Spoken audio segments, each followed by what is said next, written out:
अस्सलामुअलैकुम दोस्तों, मेगा सोप्सी और पंजाबी ड्रामा जे ईंदड़ नई एपिसोड में छा थींदो ऐं छा थियण वारो आहे। छा सावल खान कासिम खे ॻोल्हे सघंदो? छा रूंडो सॼो इल्ज़ाम सावल जे मथां हणंदो? छा जाबिर खान ऐं रूंडे वारा वञी वॾेरे चाकर खान खे सॼी हक़ीक़त ॿुधाईंदा? इन सॼी तफ़सीलात ॼाणण खां पहिरियां जेकॾहिं अव्हां असांजे यूट्यूब चैनल ते नवां आहियो त महिरबानी करे असांजे यूट्यूब चैनल खे सब्सक्राइब करे घंटी जे बटन ते प्रेस करे नोटिफिकेशन ते ऑल करे छॾींदा, जी हाणे ईंदा नई नोटिफिकेशन सब का पहिरियां अवां ॿाहिरि ताईं वक़्तनि पहुची सके। दोस्तों सब्सक्राइब ज़रूर कंदा, छो जो अवां जो सब्सक्राइब करण सां को बैलेंस कोन थो करे। बहरहाल असांजी काफ़ी हौसला अफ़जाई वधंदी आहे। हाणे हलूं था पंहिंजी मेन ॻाल्हि ॿोल तरफ़। जीअं त mega soap serial Punjabi drama जे ईंदा नई एपिसोड में अवां ॿाहिरनि खे ॾिसण वटां मिलंदो त रूंडो कमीनो शख़्स, जीअं त जाबिर खान उनखे हिकु निशानदेही ॾेई वियो आहे त रूंडो इन ॻाल्हि खे हाणे गंढ ॾेई छॾींदो, चवंदो त हाणे त असांजा रस्ता बिल्कुलु बि साफ़ थी विया आहिनि। हाणे असां सावल खान खे छो न इल्ज़ाम में फासायूं?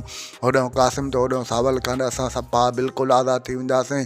होॾा ॿिए तरफ़ तव्हांखे ॾिसण वटां मिलंदो त सिक्को बि जेको आहे सो वचन करे छॾियो आहे त जेसीं मां पंहिंजे भाइरनि जे दुश्मन खे नथो ॻोल्हियां, उन्हनि खे फ़ैसिले में नथो छिकायां, भले मां हथ में हथियार न खणां, बहरहाल जेसीं ताईं उन्हनि खे फ़ैसिले में न छिकराईंदुमि ऐं मूंखे ख़बर त पए मुंहिंजे पुठी जे पोयां उहे कहिड़ा हथ आहिनि जेके मूंखे मारणु चाहींदा आहिनि, जॾहिं त मुंहिंजी कंहिंसां बि दुश्मनी न आहे।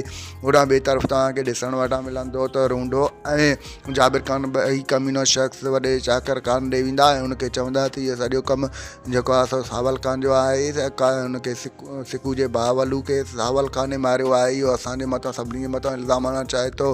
होॾां ॿिए तरफ़ तव्हांखे ॾिसण वटां मिलंदो त हाणे सावल खान बि जेको आहे सो कासिम खे ॻोल्हण में लॻी वेंदो, छो जो चाकर खान उनखे चयो आहे त इहो कमु हाणे तुंहिंजो आहे त तूं मूंखे कासिम ॻोल्हे ॾे। हाणे सावल खान तव्हांखे ॾिसण वटां मिलंदो त सावल खान जल्द अज़ जल्द सिक्को कासिम खे ॻोल्हे वॾे चाकर खान वटि पेश करे ईंदो। छा हाणे ॾिसण इहो दिलचस्प थियण वारो आहे, छा वाक़ई सावल खान उनखे ॻोल्हे सघंदो या रूंडे वारा सावल खान जे मथां इल्ज़ाम हणी सघंदा? इहो ॾिसणु तमामु घणो दिलचस्प थियण वारो आहे।